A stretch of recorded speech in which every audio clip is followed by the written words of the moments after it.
Maharashtra public, जय शिवराय. मी प्राची तुम्हा सर्वांचं स्वागत करते माझ्या चॅनलच्या एका नवीन ब्लॉगमध्ये. तर आजची तारीख आहे 18 आणि आत्ता वाजलेले आहेत 7 आणि आम्ही चाललो आहे भीमाशंकर इथे पुण्यामध्ये. आणि हा असा पूर्ण दिवसाचा ब्लॉग असेल. सो काय काय होतं आहे ते तुम्ही सगळं बघा. सो हा ब्लॉग पूर्ण बघा. आणि अशी मी आता रेडी झालेली आहे. इकडे आहे सान्वी, हाय. विक्रांत, हाय. आणि इकडे आहेत गाडीने चाललो आहे. सो पप्पा आहेत, हाय करा. हाय. आणि आता हा आजचा असा ब्लॉग पूर्ण कंटिन्यू होईल. मम्मी पण आहे, मम्मीकडे इकडे मम्मी पण छान अशी रेडी झालेली आहे. मम्मी हाय काय? हाय. सो हा ब्लॉग पूर्ण कंटिन्यू करा. भेटूया लवकरच. आम्ही सकाळी 7च्या दरम्यान घरातून निघालो. श्री क्षेत्र भीमाशंकरला जाण्यासाठी मुंबईवरून किमान 180 किलोमीटरवर आहे. हे ज्योतिर्लिंग पुण्यापासून 125 किलोमीटर आहे व नाशिकपासून 205 किलोमीटर आहे. मुंबईवरून तुम्ही मुंबई पुणे एक्सप्रेसवे हायवेने जाऊ शकता. तिथून चाकण आणि चाकणवरून मंचर नाशिक रोड जो आहे तिथून तुम्ही भीमाशंकरला जाऊ शकता. आम्ही पर्सनली मुरबाड मार्गे गेलो होतो कल्याणवरून. भीमाशंकर हे स्थान पुण्यापासून पुणे जिल्ह्यात खेड तालुक्यात भोरगिरी गावात इथे आहे. भारतातील 12 ज्योतिर्लिंगपैकी एक आहे ते म्हणजे भीमाशंकर ज्योतिर्लिंग. महाराष्ट्रातील प्रमुख नद्यांपैकी एक अशी भीमा नदी उगम पावते. अतिशय घनदाट जंगल व तीर्थक्षेत्रामुळे हे ठिकाण पुणे जिल्ह्यातील एक प्रमुख पर्यटन स्थळ बनले आहे.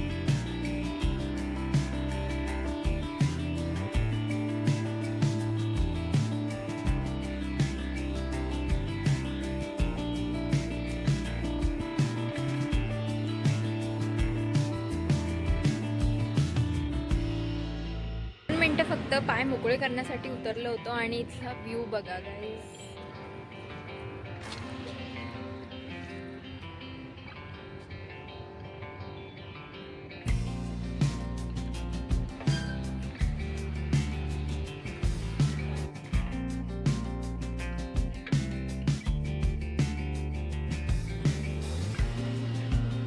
मम्मी कशी बसू?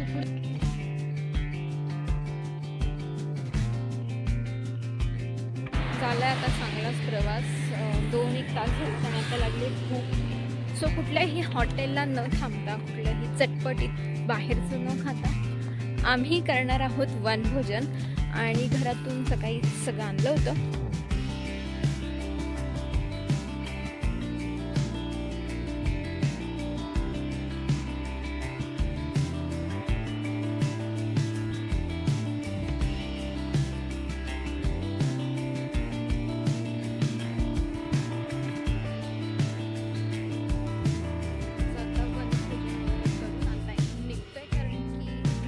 जेवढं आलं तेवढंच रिटर्न परत जायचं आहे. सो चला जाऊ.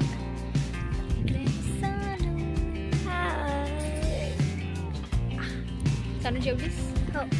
कसं वाटलं वनभोजन करून? काय काय खाल्लं? बटाट्याची भाजी, शेंगा, चपाती आणि स्प्राउट्स. असं एक हेल्दी मील झालेलं आहे आमचं. बाहेरचं चटपटीत फटपटीत खाण्यापेक्षा एक सुंदर असं वनभोजन झालं आहे आणि खूप छान वाटलं. आता चाललो आहे आम्ही रिटर्न म्हणजे पुढे अजून खूप ट्रॅव्हल करायचं आहे. सो टाईम वेस्ट न करता निघूया आणि भेटूया पुढच्या स्पॉटवर. स्टेप्स बघ.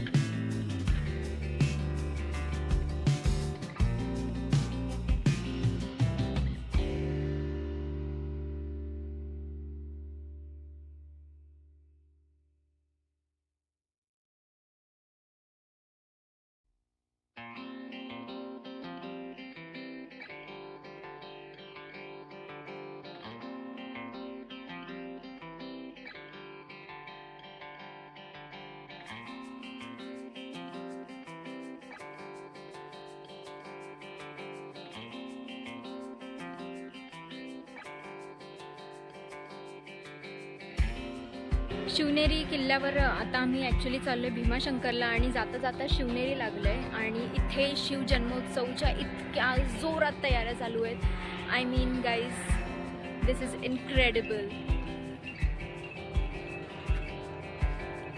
किती स्टॉल, किती छान छान सुविधा इथं त्यांनी दिलेल्या आहेत. आणि हे पाहून खूप छान वाटते, कारण की पहिलं कुठल्याही गडावर जाणं म्हणजे थोडं अवघड व्हायचं, पण आत्ता ज्या सोयी केलेल्या आहेत त्या खूप सुंदर आहेत. म्हणजे वाव, अमेझिंग अमेझिंग अमेझिंग. आणि बघताना खूप छान वाटतं. आर्ट अँड क्राफ्टच्या सगळ्या गोष्टी इथे आहेत. शिवाय इथे आता मुलाखतसुद्धा असेल, त्यामुळे कदाचित ही सगळी अरेंजमेंट त्यांनी केलेली आहे. So next level.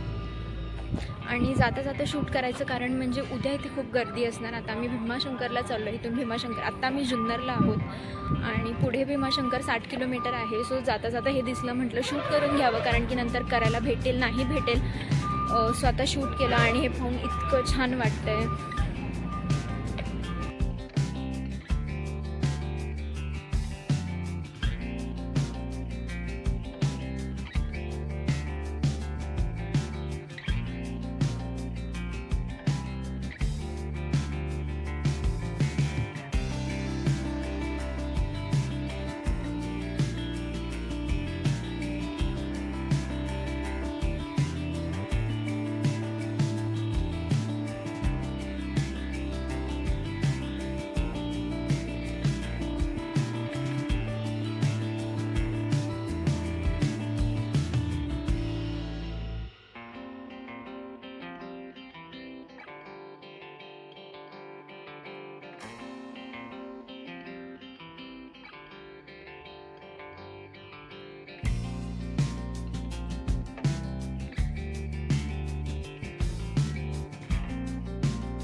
आम्ही श्री क्षेत्र भीमाशंकर इथे आणि गाडी पार्क करून आता इथून आम्ही चालत चाललोय. सो आता दाखवते तुम्हाला. हे मंदिर 1200 ते 1400 वर्ष पूर्वीचे आहे.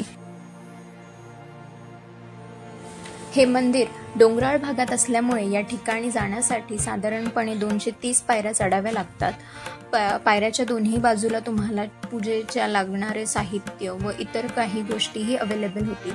खाण्यापिण्यासाठी हॉटेल सुद्धा अवेलेबल आहेत.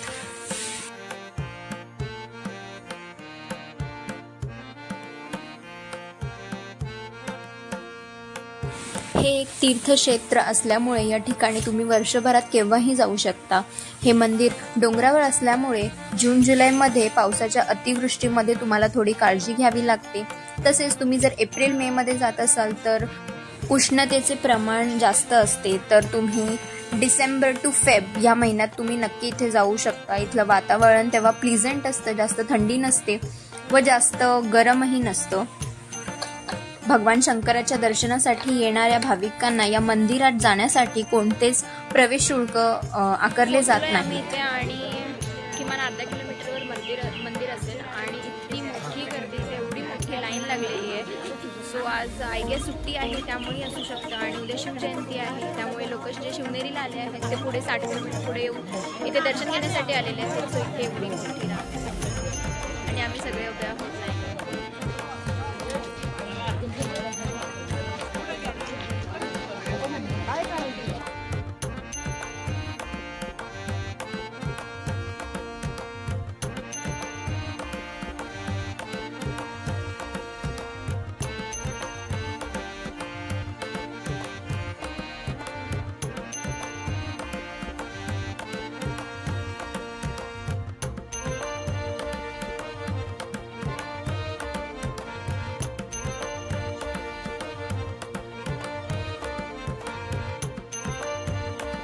इथे गर्दी तर नेहमी असते, पण थोडं मॅनेजमेंटचाही विषय येतो. जेव्हा एवढी भाविक एवढ्या प्रमाणात येत आहेत तेव्हा कसं हँडल करायचं, हे कसं मॅनेज करायचं, या गोष्टी कुठेतरी लॅक होत्या यावेळेस मला ज्या दिसण्यात आल्या.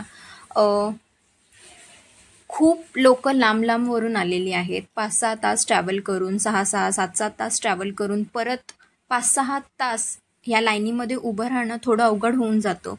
सो एकच रिक्वेस्ट आहे की इथले जर ट्रस्टी वगैरे जे आहेत त्यांनी इथे थोडं लक्ष घालावं, किंवा जिल्हा प्रमुख जे असतील त्यांनी थोडं लक्ष घालावं. खूप छान मंदिर आहे हे, खूप पवित्र मंदिर आहे. फक्त थोडं लक्ष देण्याची गरज आहे, कारण की हजारोच्या संख्येत इथे भाविक त्या दिवशी होते. आणि मी स्वतः पर्सनली इथे 1:30 वाजता आलेले आणि 4:30च्या दरम्यान मला इथे दर्शन भेटलं. सो 3-3.5 तास लाईनीमध्ये उभं राहणं चेष्टा नाहीये. असो, काही हरकत नाही, दर्शन मंदिराच्या छतावर, खांबांवर सुंदर नक्षीकाम आढळते. सभा मंडपात सुमारे 5 मण वजनाची लोखंडाची घंटा आहे. चिमाजी अप्पांनी ही घंटा भेट दिल्याचे आढळते. इथे बऱ्याच जणांना असाही प्रश्न पडतो की भीमा नदी व या मंदिराचा काय संबंध. तर पूर्ण चोख माहिती अशी माहीत नाही, पण जितकी मी वाचली व ऐकली ती म्हणजे पुराण काळात त्रिपुरासुराचा नावाचा एक राक्षस होता. त्याचा वध करून भगवान शंकर विश्रांतीसाठी या ठिकाणी आले होते. अयोध्याचा भीमक नावाचा एक राजा इथे तपस्या करत होता. त्याच तपस्येला प्रसन्न होऊन भगवान शंकराने एक वर मागितण्यास सांगितलं. त्यावेळी या भीमक राजाने शंकराच्या घामाची धारांची या ठिकाणी नदी होऊ दे असा वर मागितला. त्यावेळी या भीमेचा उगम झाला असावा आणि भीमक राजाने हे वर मागितले म्हणून ह्या नदीचं नाव भीमा नदी असं पडलं. हे ज्योतिर्लिंग आकाराने खूप मोठे आहे. भगवान शंकराचा सुंदर चांदीचा मुखवटा शिवलिंगावर बसवलेला आहे. याला पंचमुख असेही म्हणतात.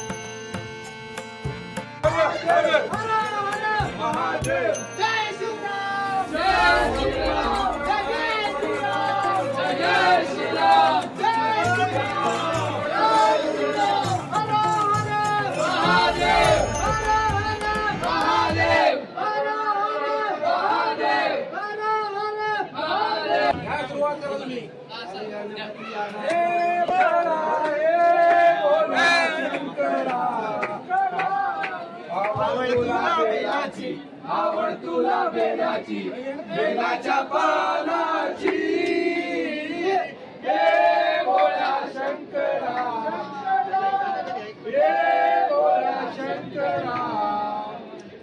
गळ्यामध्ये रुद्राक्षाच्या माळा लावून भस्म कपाळा, गळ्यामध्ये रुद्राक्षाच्या माळा लावून भस्म कपाळा. आवड तुला बेलाची, आवड तुला बेलाची, बेलाच्या पानाची, हे भोळा शंकरा, हे भोळा शंकरा.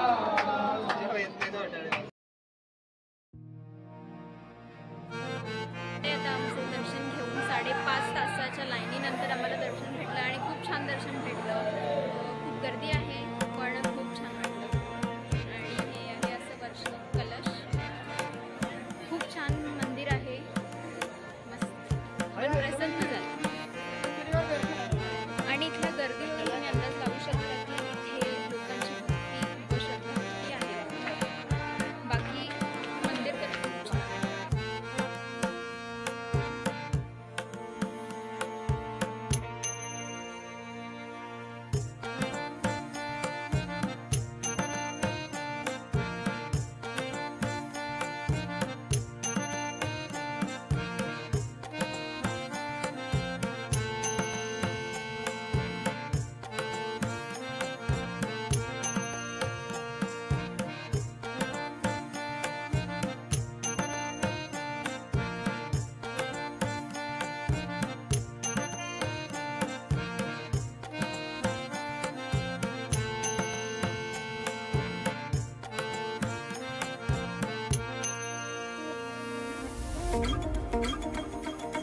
व्लॉगची एंडिंग करते.